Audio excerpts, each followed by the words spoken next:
I mean, when I found out Jonathan Bailey was cast as Fiyero, my first thought was, I'm going to die during As Long As You're Mine. I'm not going to be okay. Like, I'm going to have a seizure. Heart palpitations, panic attack. I made a joke on Twitter, like, I need AMC to like have an ambulance on standby because like, I'm not going to be okay.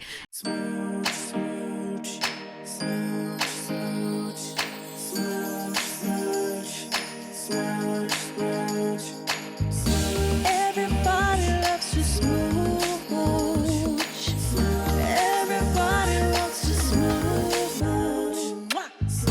Everybody loves to smooch. Everybody wants to smooch. It's a Smooch Fest. Hello, and welcome to Smooch Fest. I'm your host and smooch connoisseur, Lena Olson.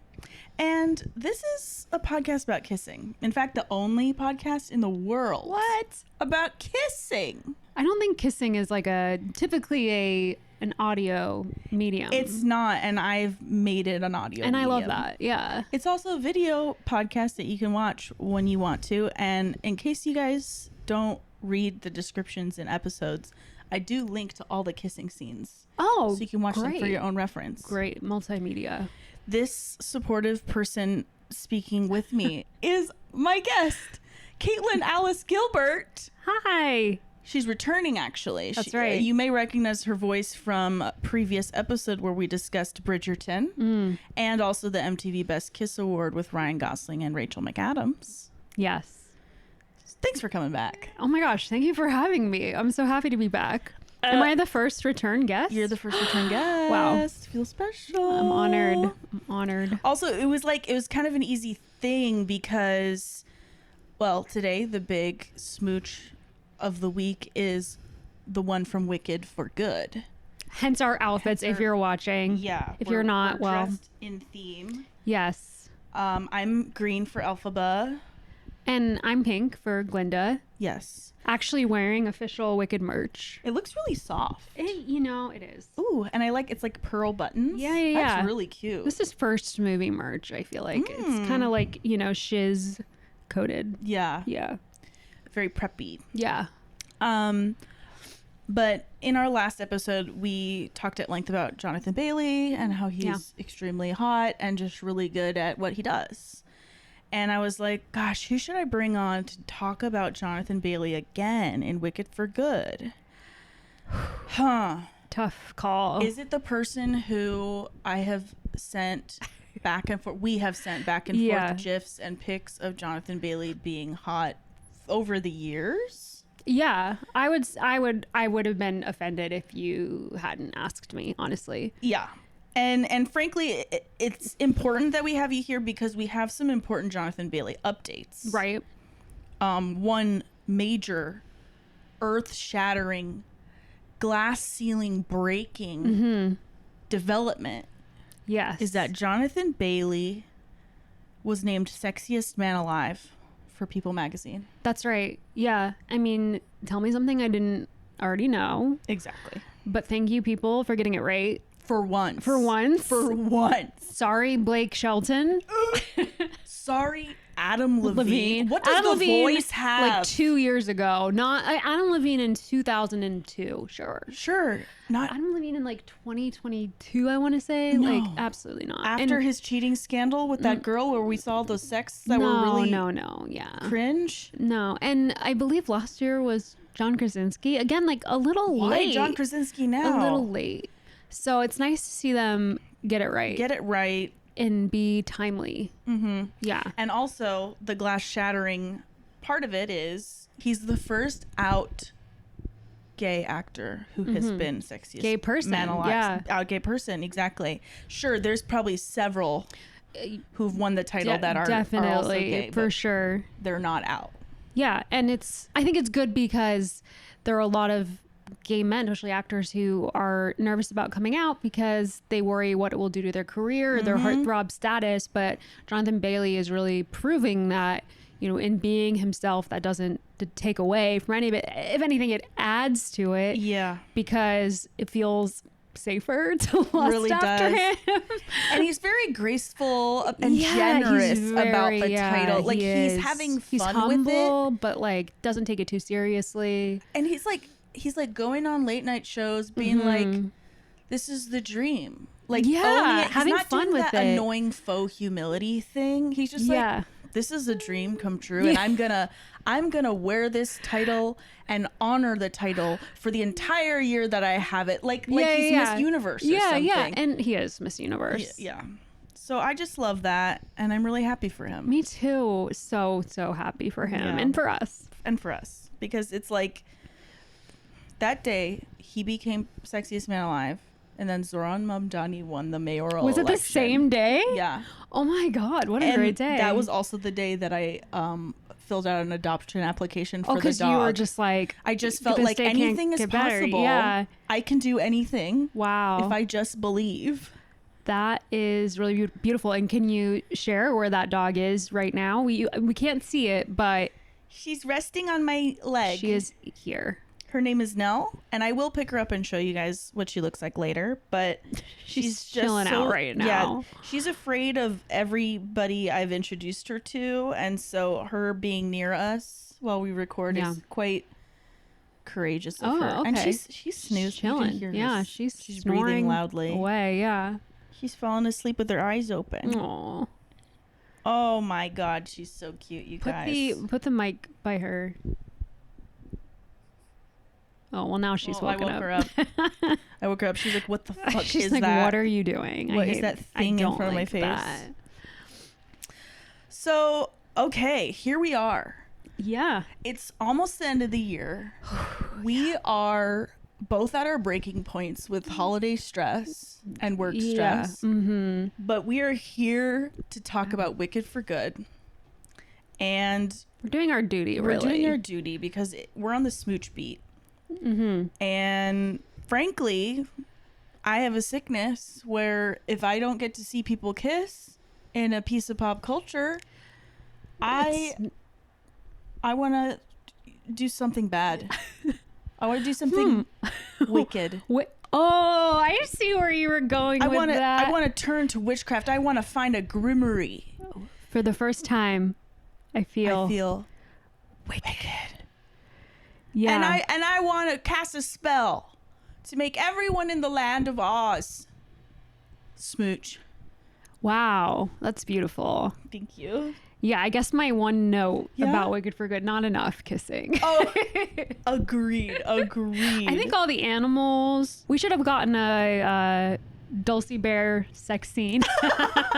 Dulcie Bear and Dulcie Dr. Bear and Dillman. Dillman. Yes, why not? Yeah, why You not? know? Let's see. Why let's see them not? smooch. Animal love. Yeah. But instead, we do get. So in the first movie, they Mm-hmm. set up the impending romance between Elphaba, played by Cynthia Erivo, and Fiyero. thank you, Mm-hmm. Fiyero, played by Jonathan Bailey. Yes. And in the second movie, we open with him getting ready to get married to Glinda, played by Ariana Grande.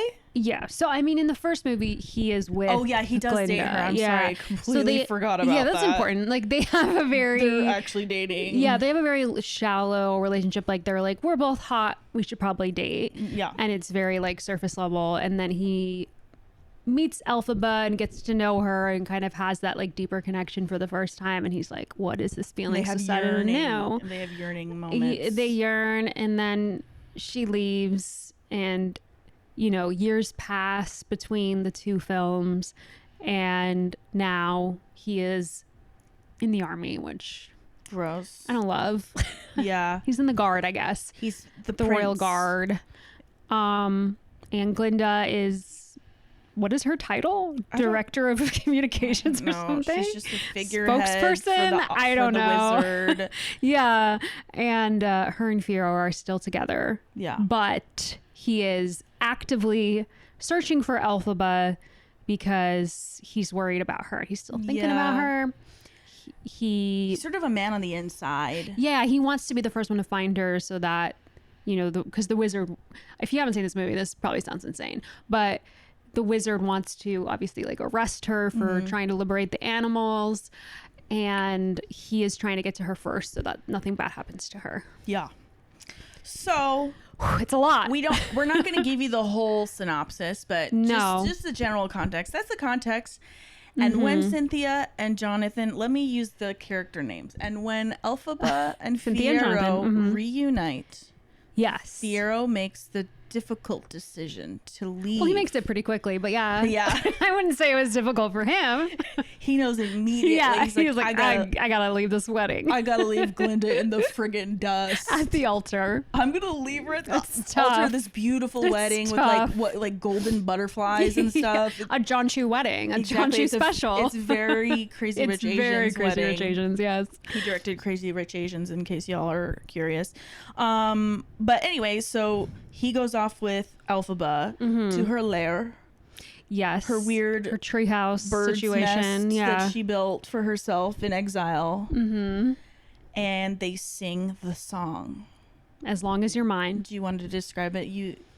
Or talk about Sure. this moment? Yeah. This every moment. So, I mean, first of all, I feel important context is that I am a Wicked scholar. Mm-hmm. I have seen the show 3 times, starting from age 15 and through age, how old was I 2 years ago? I don't know. It doesn't matter. In my 30s, saw it twice on tour, once on Broadway. Like, love Wicked so much. It was like one of the first musicals I ever like fell in love with. So it has a very special place in my heart. And, you know, like every girl who felt like she didn't fit in or she was different, I really related to Elphaba. I cannot tell you the amount of times that I went up to my room in middle school or high school and sang I'm Not That Girl from the first movie. Not that girl. Yeah. She goes real low. Never been able to hit that note. Although Cynthia does not go as low as Adina did. That's a little fun fact. But I you know, very much related to that feeling of Elphaba, of like never getting chosen by the guy because Fiyero chose Glinda in the first movie, seemingly. So it was really important to me that in the second half of the musical, Fiyero chooses Elphaba, and that, you know, it's a musical, but they seem to have like a genuine connection.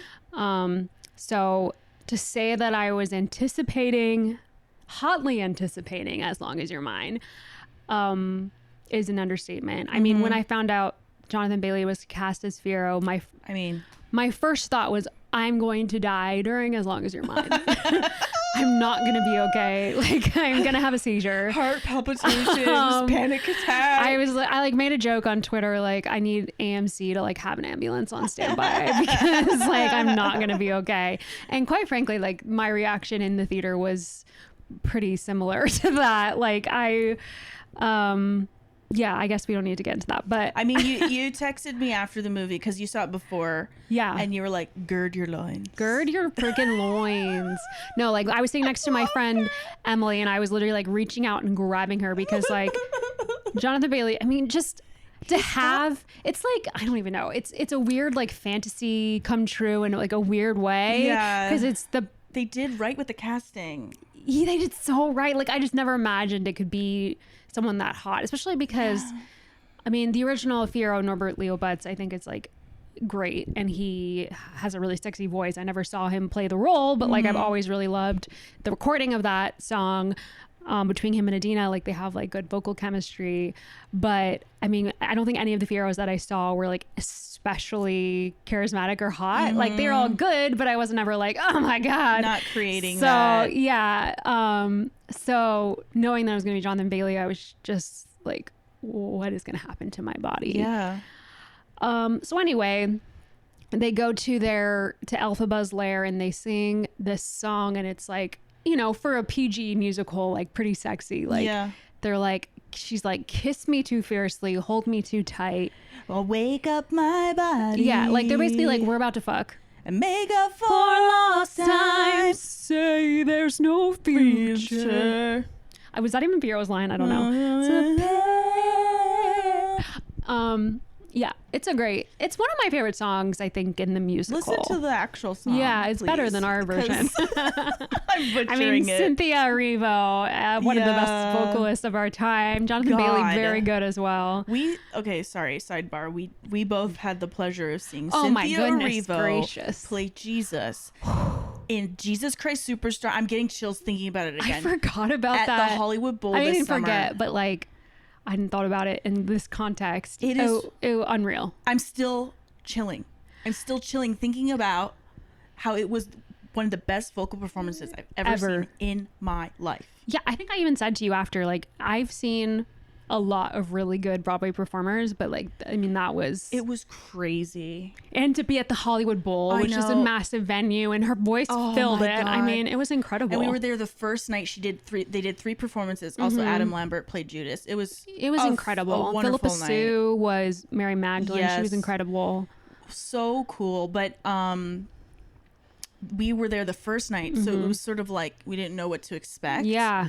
And so we saw her first performance of that, and standing ovation for like 5 minutes. Yeah, for Gethsemane, it was like a 5-minute, and she, I think, even was like She was surprised by crying, it. She was tears like, going down her "Whoa." face. Yeah, I think like she had even like she knew how magical it was and was just like so stunned and like moved by the reaction because it was like a massive standing ovation. It was incredible. It was so cool to be part of that the first night too, Yes. because it became like a viral video later, and we were like, we were there. We were there. We were there when As it happened. LA theater fans, we don't often get to be a part of those Something moments. super exciting like that. My God. It is like it was like nice to see the New York theater people be jealous of us for once. I was like, Yes. that's fucking right. Yeah. We didn't see Ragtime. We didn't see Rachel Zegler and Evita, but we got Cynthia. We got Cynthia. We got Cynthia on Jesus Christ Superstar. Yeah, we did. So yeah, her and She's Jonathan fantastic. Bailey singing together, just I mean, great. a dream come true. Yes. And I mean, I don't know what your feelings were. I think there were some criticisms online about this particular number that like it wasn't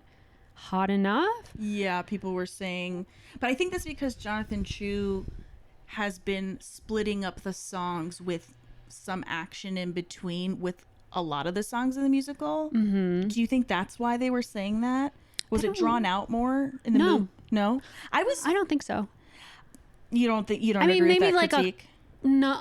I understand that critique in like the context of maybe every other song in the movie, Yeah. but not that one. I felt like it was pretty accurate. Yeah. Did you think it was hot enough compared to the stage version? Yeah, I was dying. Yeah. I was literally like reaching for my friend and like gripping her arm several times. Like when he took his little suspenders off. Oh, and Jonathan Bailey, he must like practice these things in a mirror. Because yeah. he knows all his angles and he knows how to like move things in a way that is just like, it's like he was written by a romance novelist. Truly. It's And really crazy. It's really hard as a man in real life to smolder and not have it be cringe. exactly the dead face. And like or is- I feel like it only happens in animation. Or like I'm thinking of Flynn Rider in Tangled, like when he like does a smolder, and it's like intentionally supposed to be funny, but like I don't think when actors try to do it, I'm just like, ugh, stop. It's embarrassing. You're not pulling it off. Yeah, but like with him, I'm like, Yeah. When he almost is crying at some other moment, you're like, oh my God. oh, He knows how to yearn. He's a great yearner. He's just a really great face Yeah. actor too. Like he really knows how to emote. Yeah. Did you watch, little sidebar, did you watch the Actors on Actors with him and David Cornsweet? David Cornsweet? Yeah, I did. Okay, I didn't watch all of it because I don't even know Did if you I get should bored? say that. I cannot stand Actors on Actors. It was tough for me too, because I'm just like, it's just so, it's so self-serving. yeah, and also ultimately, I'm sorry, Jonathan Bailey. I love sorry, you so babe. much. Ultimately, it's just tough because I feel like actors are the few artists in the entire world that get the space to talk about their craft on that level. And it like, as someone who's like a writer, a podcast producer, stuff like that, I'm like, oh, must be nice, guys. Yeah. Must be freaking nice to get to talk about what you like to do with this reverence and have millions of people watch it because in they Vanity like Fair, you. yeah, for 45 minutes or whatever. But it's like, ugh. I find it like a little insufferable in do. general, like I not agree. them Just specifically, but generally. just in general. I don't like watching them. That's Yeah. just me. I love like a round table. A round table's fun. Yeah. And I love like a screenwriter round table. A Oh, director love, round love, love, table. love. that Yeah, stuff. yeah. But yeah, actor on actors, it's just 'cause, It's like like- ultimately they're not the best interviewers. Some are, but And- that's and a it's- personality thing. Yeah, and they're kind of just like, and I have so much respect for actors. It's so hard. I couldn't do what they do. I tried, and I was not good at it. So I really appreciate how much work goes into preparing for that. And like as a writer, I have so much admiration for like putting yourself into this character like that and using your body in that way. I think it's not easy and is ultimately an art and a craft and something that you have to work really hard at. And I really respect that. I just don't really want to hear you talk about it. Yeah. It's just not- Maybe on like Jimmy Fallon, Yeah. but even then, not Even really. then. But anyway, what were you gonna say about I was their gonna interview? say I did see the part where, and honestly, it was more David that was like annoying me, and because Yeah. he's just a straight man, and he's just trying to be I so don't- intellectual. I don't want to hear straight men talk in general, but especially, and I say that as a heterosexual woman, single, but It's not your fault. It's not my fault. But yeah, he was like, I feel like trying, and maybe he is really smart, and I'm sure he is. I think but he like, is, I really one of the like smarter him. ones. I really enjoyed Superman. Yeah. I think he's a And we great talked actor. about that on the pod with Kasim G. Oh yeah, Just for listeners I listened to that. know. No, that's fine. But if you're getting at what might come, go for it. Please keep. Oh keep yeah, going. sorry. I added so many qualifiers That's fine. before I criticized this, but he said that Jonathan was the only man in the world who could make it look masculine when the woman was carrying him physically. and flying in the air, because they both, Yeah. kissed in the air is Yeah. what they were saying. And Jonathan's reaction was really funny because I don't think someone said this online, but it was like, I don't think he thought about that at all. Yeah. Also, I will say, I think Twitter made way too much about that moment. Oh, There were see, I'm all not really sorts on of Twitter memes. right now. There were a lot of memes of like his face reacting like, oh. It was like, such trying to a brief understand what moment. It was Yeah. so fucking brief. And so like, I knew about this moment before seeing the interview. And when it gets to that, I'm like, it's like a nothing moment. Truly. Like, yes, it's He's funny. kind of like, huh. He's like, oh yeah, I guess I didn't think about that. Yeah. And then they move on. But like, it's a funny question. And It's an it is odd a very thing to say, straight yeah. question for David Cornsweet to be like, wow, you were able to like make yourself look masculine even when you were the bottom in the He in the literally makeout, basically what he said. basically. And it's like, that's funny that you see it that way, but Mm-hmm. also I do think he is kind of right though, because a lot of other male actors probably would not Yeah, have they even wouldn't- let them No. film it choreographed that way. No. They would have been like, no, I have to be the one holding her. I have to be the one doing this stuff. So he He has have a validity. point. Yeah, there's validity to that comment for Yeah. sure. It's not something I had thought of. It's for not sure. something I even thought about either. Especially because like it seems so obvious. Elphaba is the one who has magical powers. Of Yeah. course, she would be the one. So Flying. during their kiss They and during levitate. their sing, they levitate. She is taking them up into the air so they can make out in the As air one does magically. And by the way, this is a fun fact for you, I guess. In the show, the staging is literally just, I don't know if you've seen it. No. Or like clips or anything. It's literally just them like kneeling Yes, I have seen that. in front of each other. So they the don't whole lift them time at all? No, there's no levitation. Oh, yeah, that's cool. Yeah, that they did. They did that it. They definitely for the like movie. blew up the number, which I think works, because That's I think it would have cool. been kind of boring. We would have gotten bored. Agreed. Yeah, and I loved like the little subtle moments, like I mean, again, like Jonathan like taking his suspenders off, hot, and in a PG movie, there's only Right. so much you can do. Yes. Like, should they have made it PG-13? Maybe, but I mean, ultimately, it's a children's.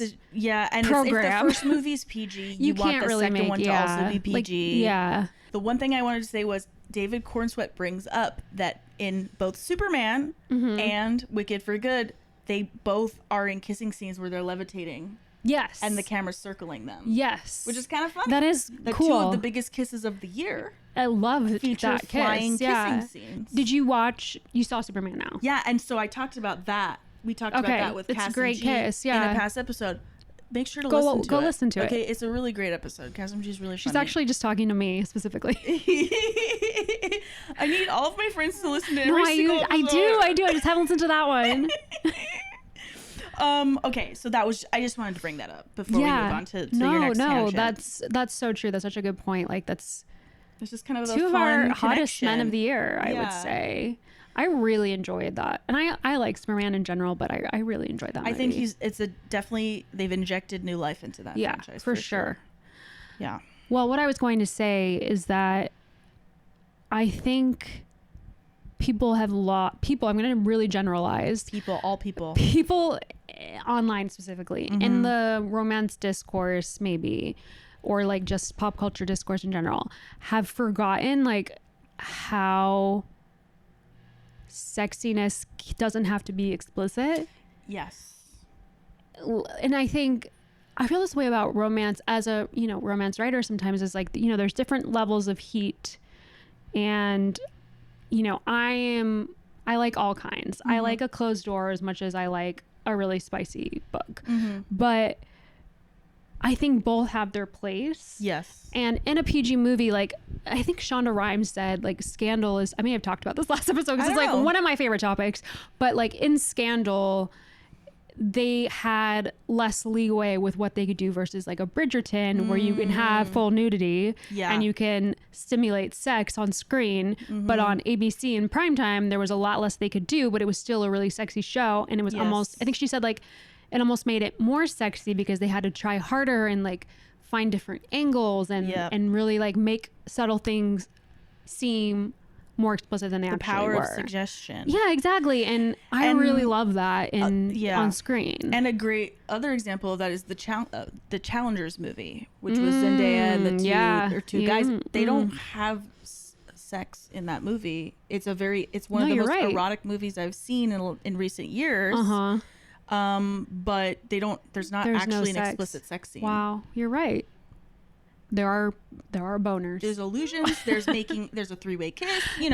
But big fan. This is what we're saying. Yeah, to exactly. The masses. So to go back to Wicked, I felt like they did a good job of, and especially, I mean, Jonathan and Cynthia do so much of my close personal friends, Johnny and Synth.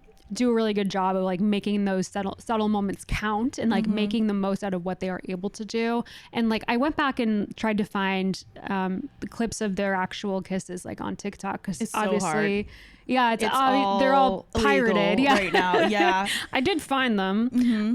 They're gonna get taken down, I'm sure, by NBC Universal within the hour, but as they should. But it is like the kiss itself is, talk about the meat of it, is pretty brief. Yeah. But I think it's still satisfying. Yeah. What were your thoughts? Yeah. I liked it.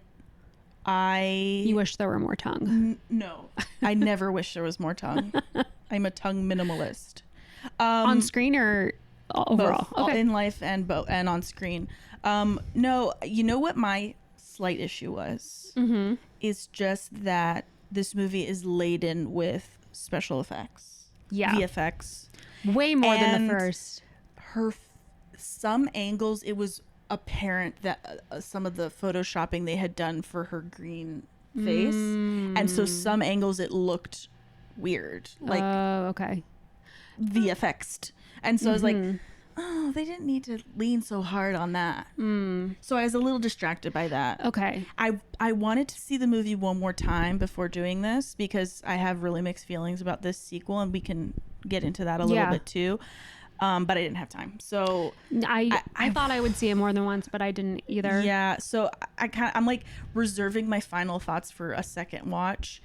Now that I know what to expect, because I didn't see the musical. Right. So I didn't know how it ended. So I was sort of like on my seat, like, how is this going to happen? Yeah. Are they going to stick the landing? I need this to be as good as the first one. And I was just in that space a little too much. Honestly, I was too. I feel like I didn't really enjoy it as much for that same reason. The first one, it was like such a delightful surprise. Exactly. That it was like literally perfect and like couldn't have been better. Yeah. For, a musical. We couldn't be happier. Especially because usually stage to screen adaptations are tough and like usually never as good as the stage show, like very rare that it elevates the stage show. Yeah. So I was like so elated by the first one. So I think I went to the second one being like, all right, let's go, like impress me. But I was more just like, okay, well, I know that this happens next. And I was like kind of waiting for that for stuff to happen. Yeah. I was going to say something about, I never notice, effects. Yeah. I don't know why I'm starting to notice. You're not stupid. Well, I feel like you notice like bad lighting. I don't know. You know what? That's a thing I've only started to notice in the last like 4 or 5 years. Really? And I think it's just because I've been like a producer. Yeah, now. So you're sensitive to that kind of thing. I know that. Yeah, I but I didn't really anything. notice that stuff before. Okay, interesting. Yeah. So we did both go to film school, and we did. Did you take the history of special effects with? Yeah, I sure did. Oh, you did. I loved that class. Shout out to Dr. Brad Shower. Okay, to be honest, I hated that class so much. That class. I thought it was so interesting. I hated it, and I like genuinely thought I was gonna fail it because here's the thing. Also, I don't care how things happen. Yeah. And that's fine. You don't have to. You don't have to. You're a writer, and that's different. A different skill set. Yeah.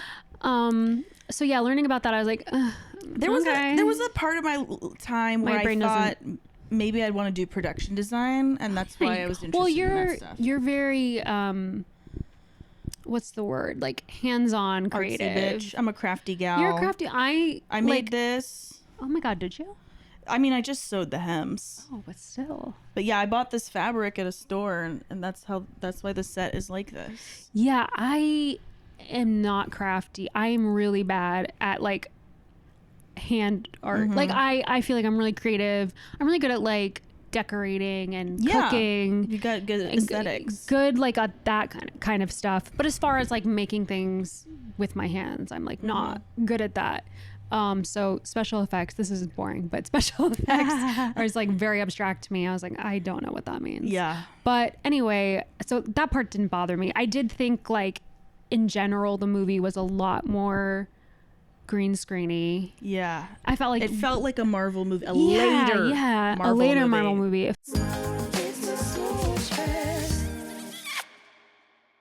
Let's move on. Anyway, because I do want to keep this somewhat short. Sorry. We should talk more about the actual. Like, Can I say a couple other things about it? Yeah. Okay. So, everyone's talking about the sex cardigan that that Elphaba was wearing, which it's very funny because like she's always wearing like black her frock witchy ensemble. It's her frock that Glinda said, wear the frock, it's pretty. Yeah, but I didn't know. Like I saw pictures.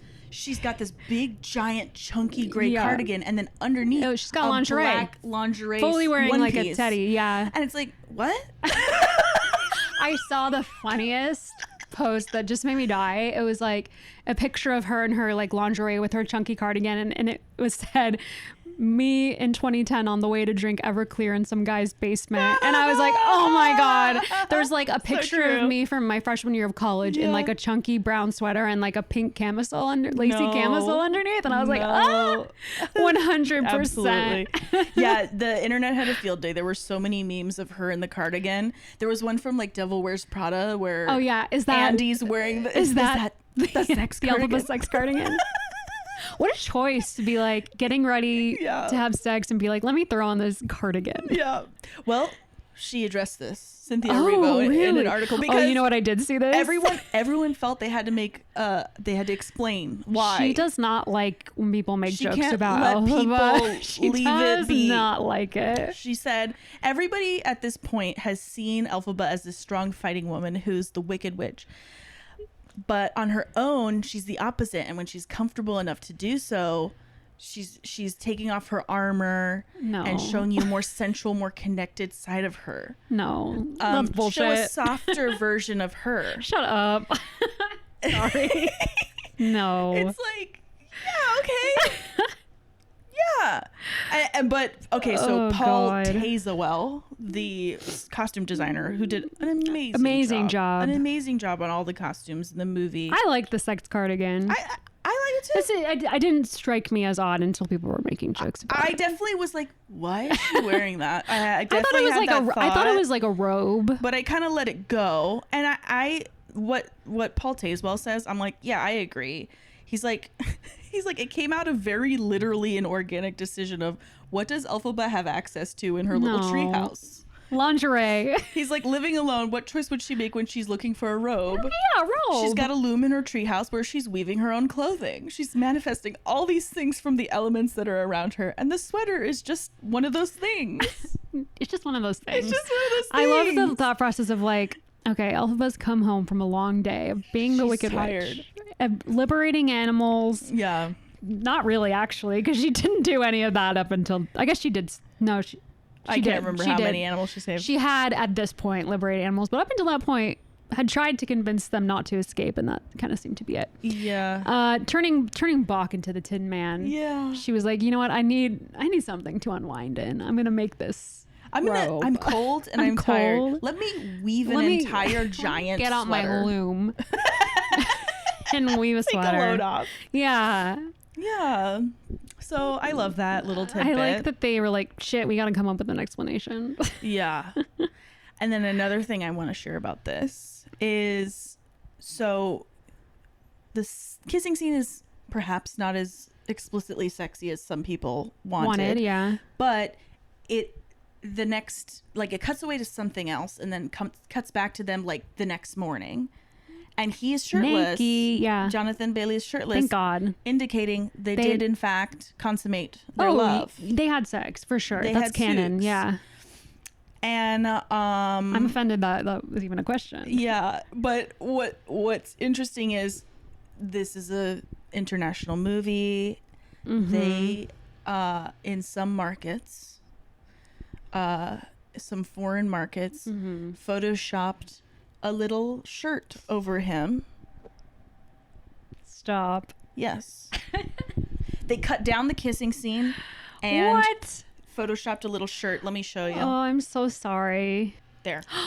It's like a Oh, medieval shirt with yeah. like it's like open in the front with like little strings. That's crazy. Yeah. I'm so sorry I'm really to sorry. people in these places that have, government censorship. They don't get to see a fully shirtless dude. Wow. Yeah. Thank God we have the bummer. internet. Thank Well, God we have the internet. wow. So I thought that was quite interesting.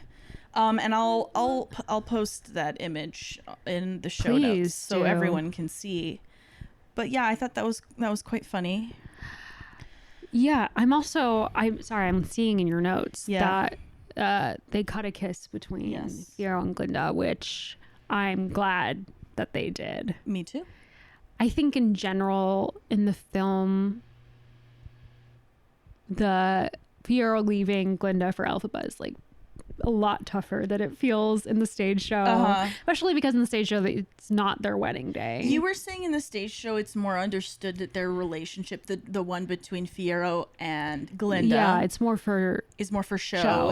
It's more it's more of for like a, optics. Yeah, yeah. I mean, a PR relationship. They don't explicitly say that, but that's sort of like always the That's the impression vibe. that I got, because like even in that, and thank goodness they played it. Here's my other like critique of the movie is like everything's played so seriously. Yeah. It needed a lot more levity. Yeah. I felt like all the added moments, because obviously like it's a 45-minute second act that was expanded into a 2 hours and 17 minutes. yeah, 2 hour 17-minute movie, but I felt like it was just like added more drama, more tension, and it needed more levity. But like the the Glinda Fiyero engagement in the show is like sort of Glinda being like, oh, we're engaged, like surprise, and he's like, the fuck, which like I guess is what happens, but I don't know, it seemed a little more play desperate. it more like they're in a relationship. They're actually in a relationship, and he's like, okay, I guess I will get married to you because that's the natural yeah, because that's like step. what you want, and it's like more of Yeah. a conversation, whereas I feel like it's played more for comedy. And that's not to say like in the stage show it's definitely still rough, like Glinda still has her like I'm not that girl reprise, Yeah. but I don't know. It doesn't feel as, and because Right. it's on stage, it doesn't feel as like, oh, yikes, Yeah. girl code. Girl code. So about that too, some more details about that kissing scene. The editor said in an interview, this is a quote: "There was a scene between Fiyero and Glinda that we cut where they kissed. It was romantic and beautiful, but a little too passionate. Oh, Seeing that made it too hard to watch him make the choice he makes to be with Elphaba, and made it too hard to make it okay that they ran off together." Yeah. So he's glad. The Yeah, editor's I'm like, glad too. if it was kept in the movie, it would have really like left a bad taste in everyone's mouth. yeah, for sure. Also, I love that it was too passionate. Those two actors, they were like, they just couldn't They're like, help "We couldn't themselves. help." They do have good chemistry, They I think, do. together. Also, like, I don't know if you watched their New York Times cooking. Yes, I did. It was very cute. Like, they're just Yeah. very cute together, and they have like a very natural chemistry. So yeah, I get like that. I think that added to it a little bit of like the discomfort around Fiyero leaving Glinda for Elphaba, because in a stage show, it's like it's not that obvious, the chemistry. So it just felt very real. And Ariana's obviously a really great actor, so she plays those emotions very grounded. So it was like, oh, oh no, I'm feeling it's up that I fell. Sorry. It's up that I fell. It's so fun talking about this musical, and I know none of the words, and you know all the words. Every single word. I owned as a child, well, not I was a teenager, the Grimmery, which was like the libretto, like the book. Uh-huh. So I literally knew every Wow. word of the musical. And that is not in the original. Oh, really? Oh, yeah, they added that that. whole part is added, yeah. Okay. Well, There's no place like home. Sorry. okay. That's also new. Caitlin, we've been talking for 40 minutes about As we Wicked for should. Good. Is Yeah. there anything else we want to discuss before moving on to one last segment? You know, I don't think so. I'm just grateful that we have Jonathan Bailey in this role. Me too. Add it to the list of Add it to the things list. I can comfort rewatch. And I think we need to make a thing where whenever he's in another romantic thing, I gotta have you back. you gotta have me back. And we yeah. gotta talk about him again. Okay. Well, I mean, Bridgerton But- season 4 is coming up. Maybe something more leading. Okay. But Okay. I'm not against you coming back for Bridgerton either. Okay. Okay? Okay? Okay. Okay, so everyone, get ready. We're gonna go back in time Wow. for a moment in Kisstory. Is that new? Yes. I like I've it. only done one other segment about Kisstory. this. A moment in Kisstory. Love it. So because Caitlin's been here before, we're not doing the person. I have kissing no more stories. That was my only kiss. That's it. There's no other kisses. So it's holiday season. It's Christmas movie season, Yes. especially Hallmark Christmas movie season. That's right. Which got me thinking, in recent years, they've had gay Hallmark couples. Really? But that's like a new thing. Like that, Right. that really has only happened in the last 5 years. So it's like, when was the first gay Hallmark Christmas movie? And When I'm going was to tell it? you. Please do. I'm going to tell you, Caitlin. Okay. It was in the year 2020. Wow. Yeah. Great year. So we're gonna take ourselves back to the wonderful year of 2020. I'm good. But yeah, that was when the first gay kiss happened in a Hallmark Christmas movie. And the movie's called The Christmas House. Okay. And it's starring Jonathan Bennett, who played Aaron Samuels in Mean Girls. Yeah. But he has since come out as gay, and he's actually been in a lot of Hallmark Christmas movies. Yeah, he's as a romantic the lead. Prince of Hallmark. Yeah. Yeah, but so 2020 was like the first time they were like, we're gonna let you be gay. Amazing. We're gonna let you be gay. And I watched the movie, and I thought it was quite cute. Yeah? Quite fun. Okay. It's different than I was expecting, because like you hear first gay Hallmark movie and Yeah. you think okay, it's gonna be about him coming out to his family or something. Right. It actually was. It was like an ensemble piece. So it was like 3 central couples, one being the parents, him, and then his husband. and then his brother and his brother falling in love with this woman next door. So it's like 3 couples, and the gay So it couple wasn't really a gay was rom-com. not the main character. Boo. Yeah, this is So how what they do have they- to ease the Do they just Hallmark like do like audience a in. quick smooch? Yeah. Yeah. So Jonathan Bennett and Brad Harder, that's the guy who plays his husband. What's nice is they come home for Christmas. They're a married couple accepted by the family. Everyone's cool that's with them nice. being gay, and they're like, "Oh, we love you. You're our favorite son-in-law." Stuff. Great. Love that. Love Great. that. And their central conflict is that they're trying to adopt. And they've been sure. having a hard time adopting. Things keep falling through. And they're both really, nervous and sad because they're like, this is like the 3rd time. And if it doesn't come through, like, Yeah. I don't know if we can keep doing this kind of thing. And the kiss that happens is the 2 of them outside of the house kind of confiding in each other about how hard it is. And then they comfort each other and they're like, you know what? We can get through this. It's going to happen. We want to be a family. Okay. You're going to be a great dad. The other guy's like, you're going to be a great dad too. And then they kiss. Okay. And it's sweet. That's nice. It's sweet. It's just, it's treated with normalcy as it should. Yes, which Yeah. I really appreciated. It's not the central romance, but I don't know. I kind of understand for a first Hallmark For Hallmark, yeah. movie, they gotta ease us in. They Sure. gotta ease that audience in, especially because this gets interesting. Before this movie came out in 2019, there was actually quite a controversy with Hallmark. Basically, Zola, the wedding company. It's like a wedding registry company. Yeah. They ran a bunch of ads on Hallmark, and several of the ads featured a lesbian couple getting married. And a conservative group called 1 Million Moms. Ugh, those bitches. They complained. They're like, there's a lesbian couple in the commercials on Hallmark. This is inappropriate for our children and our families.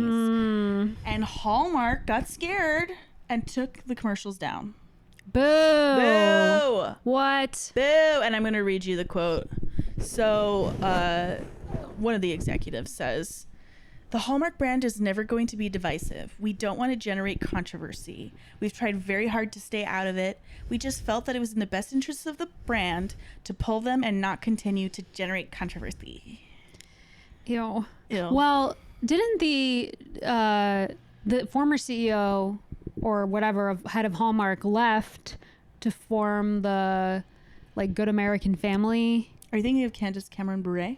No, she's a part She of was that. part of yeah, that. but it's I like actually don't know much about that. yeah, it was I believe it was the former head of Hallmark or something left, or I don't know, was fired. I don't know exactly what happened, but ended up going to form this new network. I think it was around the same time that all of this was happening. Might have been an offshoot of that then. Yeah, they created the Good American Family or something like that. Ew. Ew. Gaff. Channel. And yeah, Candace Cameron Bure is their star. Yeah, because she used to be in everything on Hallmark. Yeah. And then Hallmark got too woke. So Yeah, she had to wow. leave, which is honestly so disappointing because I loved her Full House. so much as a kid. I really looked up to DJ and Yeah. obviously, Sad. separate the art from the artist. Right. But very disappointing to see that. Yeah. Yeah. And I've never watched a Good American Yeah. Ew. Family movie, and I never would. I don't even know where you would see that. I don't know if that's if it's a channel or it's just a streaming service or yeah, something. I don't Oof. know. Gross. Right. Well, next in the saga. Oh my goodness, there's more. So Hallmark pulls all those ads because they're afraid of 1 Million Moms. Ugh.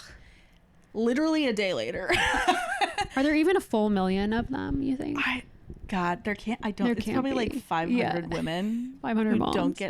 don't have sex with their husbands. Yeah.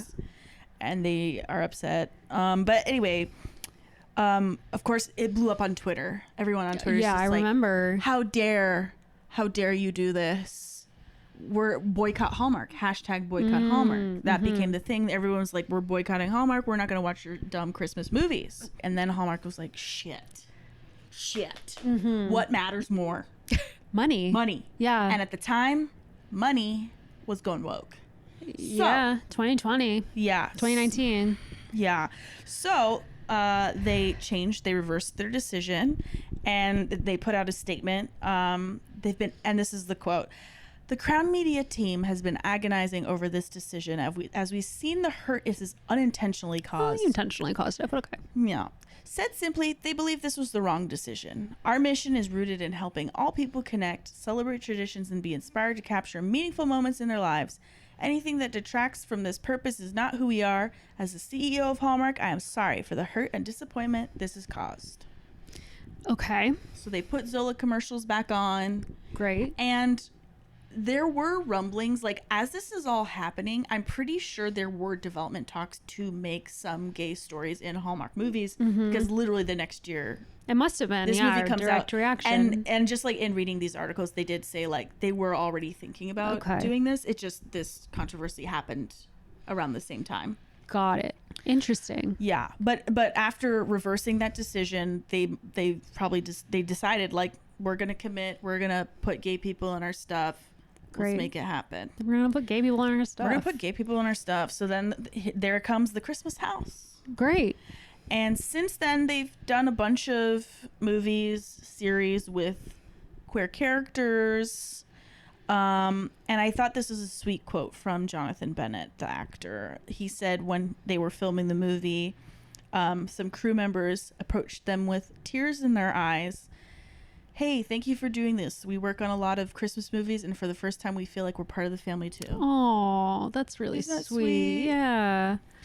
Because, like, yeah, imagine being a gay crew member and just filming these movies day in Yeah, and day the out. And it's same. just like the same Yeah.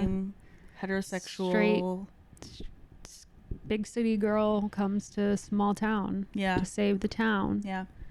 I mean, yeah. So that's nice, and I'm glad that they've done that. I was curious, though, like, since the changing landscape of the country. Yeah. And how it's affecting media and what media is covering, like, how has this mandate changed in the last few years? And there was a great article written by thegirlsgonehallmark.com. Oh. They're these two ladies who blog about Hallmark movies. They did like a great list. I'll also link to it in this, just of all the Hallmark movies and shows with LGBTQ characters.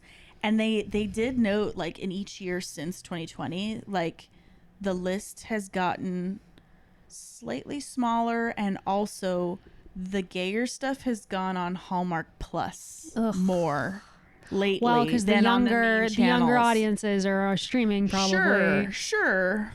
Or because, I mean, that's true. Or because they're like, we know it'll cause more controversy to put this on the main channels. Right. So they're just like putting it on Hallmark Plus, which is interesting. Yeah. I think also not defending homophobia whatsoever, never. But I think we forget, like, how white and hetero, like, some parts of the country are. I think maybe as, like, And conservative in general. yeah, like coastal people, we, like, maybe We just take for granted, like, how lucky we are to live in a place that is accepting and Yeah. diverse. Yeah. But I also think it's the responsibility of the media to bring those stories to people who maybe Expose them. who wouldn't experience or wouldn't, like, you know, I'm sure there are people, I mean, I know there are people, like, even in my hometown who, like, probably don't have any gay friends and Yeah. like literally don't know a gay person and just, like, can't understand. I don't know what that, I can't That imagine sounds what horrid. that's like. Horrid. Horrid, I said. I know, but I like horror. Horrid. It sounds horrid. Yeah. I did watch one of my favorite, like, made for TV Christmas movies. I think it was, like, one of the first as well. I don't know if you've seen it. It's, like, Fran Drescher is in it. Oh my gosh. It was Like, on how old is Lifetime, it? I believe. Uh-huh. God, I don't know. I think it's from around the same time. 22. Oh, yes. I saw that one too. She plays the mom. Yes. I liked that movie. I was loved really that one. cute. Yeah, it was really cute. And it was just like a very cute gay rom-com. She was the mom, and then, yeah, her gay son. Yeah. That's it. That's Love, the plot. like, Fran Drescher, like, canonically Jewish, very Jewish, Yes. playing a Christian mom. Oh, yeah, that's true. That was strange. Why not? Loves decorating for Christmas. Yeah. Yeah. But But yeah, I feel like to to the point I was trying to make is that like a lot of other outlets for those types of movies have really embraced queer stories as well. Yeah. Like, you know, Netflix. Happiest Season came out on Hulu. Happiest Season. As controversial as it is. Yeah, I like it. I like it for the most Yeah, part. it's a Christmas rom-com. It's actually like, I've rewatched it and been like, I mostly like this movie. I just don't like how it ends. That's all. Yeah. And then there was that one on Netflix with Single All the Way. with Jingle Michael All the Urie. Way. Yeah. Yeah. That Michael one I Urie? didn't like as much, but I'm still I glad it liked it. exists. It was cute. Yeah. So hopefully it continues to move in that Yeah, direction. we need more. We need more. Also, like thinking about all of the Hallmark stars, like Jonathan Bennett and Luke McFarlane, like a lot of gay men are playing those like leading men. So Yes. Let them have their Jonathan Bailey in Fellow Travelers moment and actually get to play, you know, gay in addition to into being the straight male lead. I guess is that right? I don't know. Why not? Is that the right takeaway? Yeah, it's the right takeaway. Okay, cool. Before we say goodbye, I'm gonna try to put my dog in front of the camera. Oh boy, this will be as close as she's gotten to me. Hi, baby. I'm a little scared. Hi, baby girl. Yes. This is my dog. Look at her stare at me like, I don't Her know. name's Nell. Do you want to say anything? Yeah, what do you have to say about Jonathan Bailey? What do you think about these lights in the living room all of a sudden? It's weird, huh? She's like turning away from me. It's like, I don't like what's happening here. I just want y'all to see her face. She's very cute. Maybe one day she'll be more confident. Okay. You're free to sit wherever you want. Okay. Which is on you. Which is on top of me. All right. Caitlin, thank you so much for being here. Thank you for having me back. Yes. Always a pleasure. I was like, gosh, who should I have on to talk about this? Someone who sent me a 17-minute long voice note about her impressions of Wicked for Good. Yeah. Am I allowed to make that public? Oh, yeah. Okay. I'm proud of it. I actually loved it. I was like, wow, I'm learning things. She's really, like, this is interesting. This is a podcast episode. I'm right a scholar Yeah. of Wicked. Yeah. Truly. Yeah. So it couldn't have been anybody else. Thank you for saying that. Yeah. I appreciate that. Before we go, please tell everyone about that book you got coming out. I got a book coming out. Speaking of romance and Yes. smooching, there might be a little bit of it in this book. Mm-hmm. It's called La Dolce Vito. It comes out April 7th. You can pre-order it now wherever books are sold. I think it's fun. Yes. I think it's good. It's good. I got the Goodreads reviews are rolling in and Yeah. no one's read it yet, so that's confusing. So Buy the please book. pre-order it. Buy the book. I pre-ordered it. I'm going to Thank put the link in the you. show notes. Oh, thank you. Yes, wherever books are sold, you can Yes. buy it. Yeah. Get excited. I'm excited. I'm excited too. And then before we go, if you haven't followed, liked, and subscribed me on every single platform, please do. At Smooch Fest Pod on IG, on TT, on YT, and sometimes I'm on Twitter. But really, TikTok, Instagram, YouTube. And also, I've only gotten a couple kissing stories from you guys in my email. Oh yeah, and send those in for sure. it's making me feel like maybe my listenership and my Bunch of viewership prudes. don't kiss. That can't be right. I mean, who's kissing these days? Right. Someone's got to prove me wrong by sending me a kissing story so I can read it on the air. Yes, do it. That's At- so fun. At smoochfestpod@gmail.com. Thank you, Please. everyone. Have a happy holiday. We're going to have one more episode, and then I'm going to break for a while. That's going to be the end of the season for a few months. All right. Love you guys. Smooches. Bye. Bye. Smooch Fest is produced and edited by Lena Olson. The theme song was produced by Theo Seidman. Catch you next Thursday for another episode.